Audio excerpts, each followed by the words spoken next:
Hi BookTube, welcome to another fiction review. Today's novel would impress E.M. Forster, I think, because it has that complexity in the text which makes it necessary for you to split your mind. So you have one part reading the words you see in front of your eyes, while the other has to consider what that means in the light of what you've already read.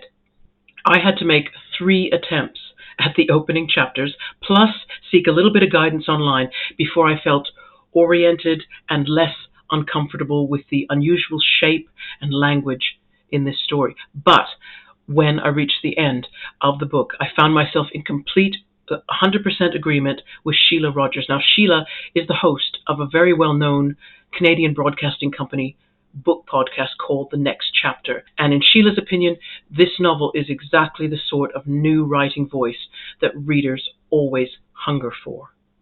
Today's novel is Birdie by Tracey Lindberg. I read the Kindle edition that came out in 2015 and was published by HarperCollins. Let's pitch this book.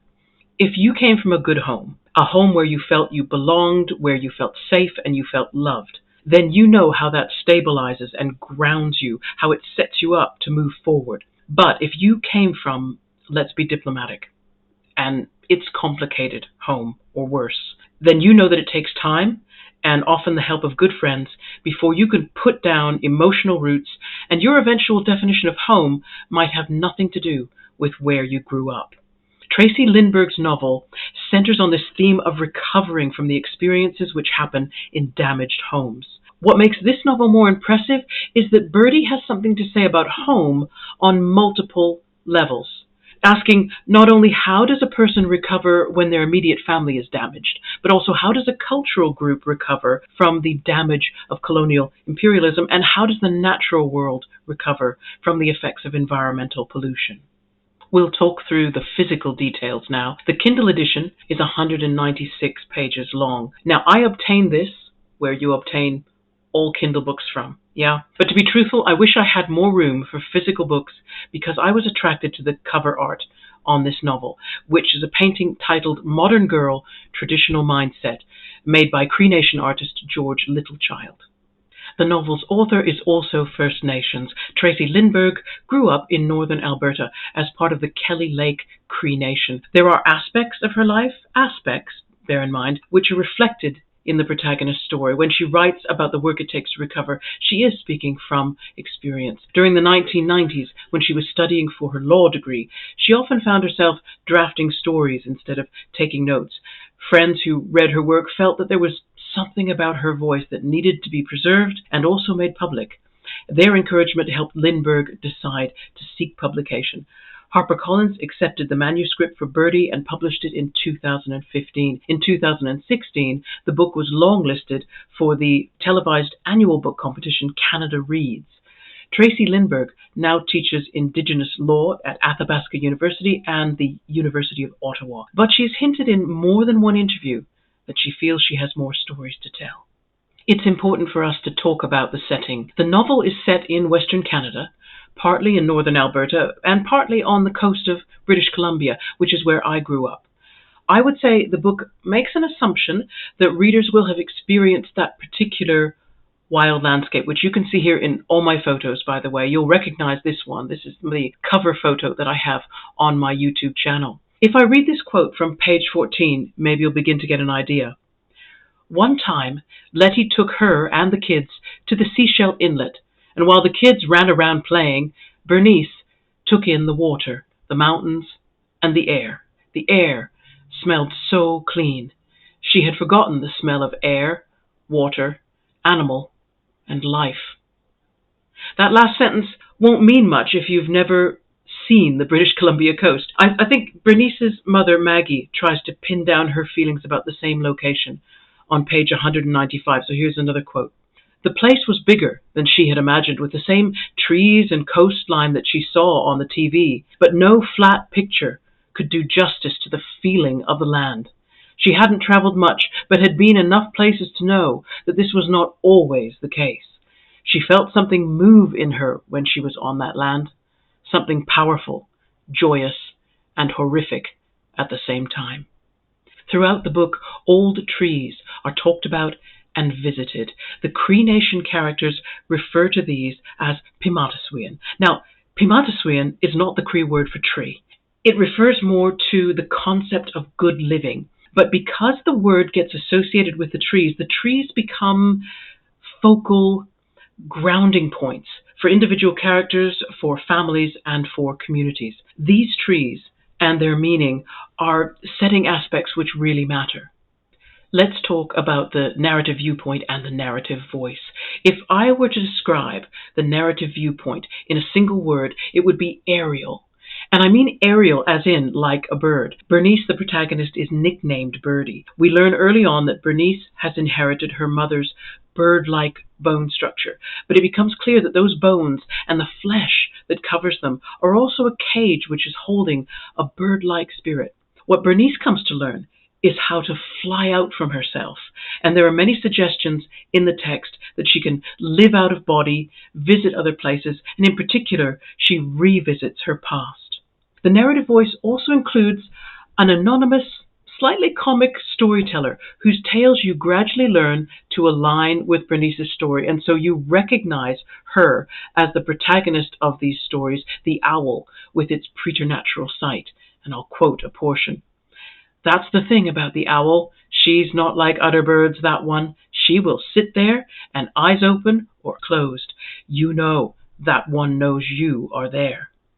As well as the bird imagery, I called the narrative voice aerial because I wanted to allude to Prosper's spirit servant in The Tempest. The one thing that makes Tracey Lindberg's voice striking and memorable are the words that she, like Shakespeare, invents, I think, for the same reasons, to capture a concept that doesn't yet have an English term. There is at least one of these compound words in every chapter, and some are just strokes of genius. Here's a list that I'll read to you.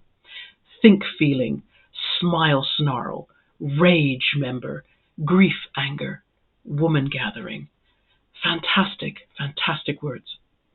So because of that beautiful, original, complex voice, this book qualifies as a literary novel. And you should also bear in mind, if you are looking for a quick and easy read, this book will refuse to cooperate.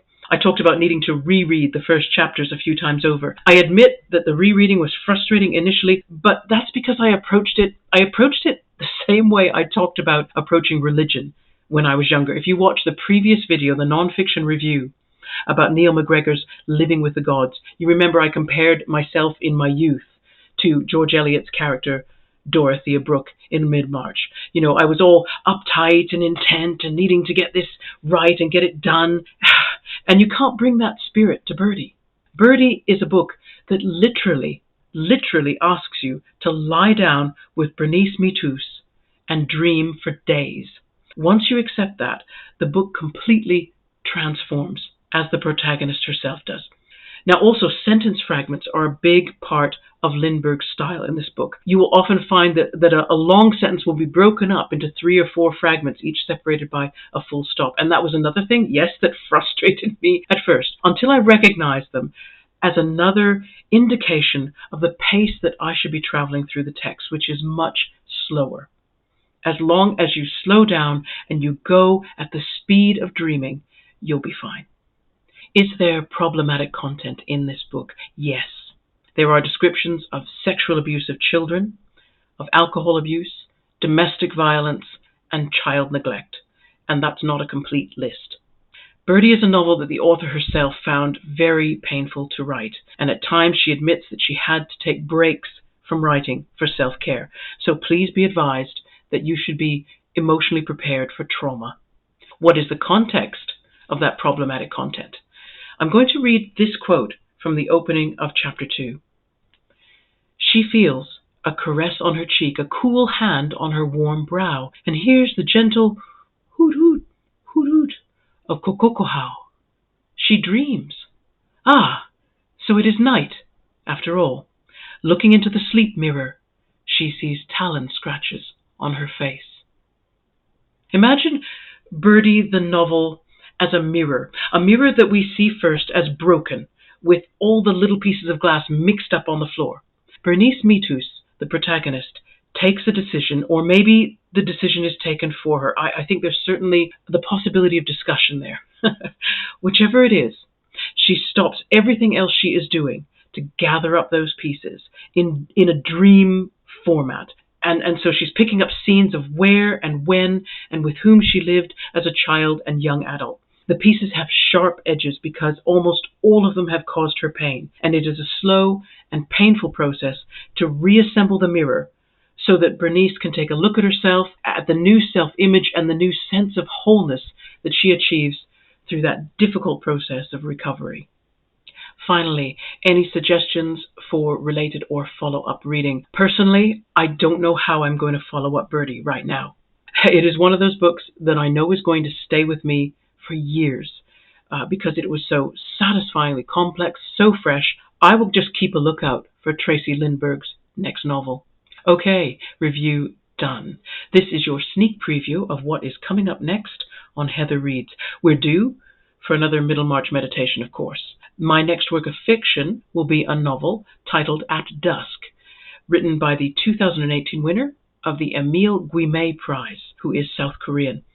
And I am 21 pages into Sathnam Sanghera's bestseller Empire Land. So, could be any of those three.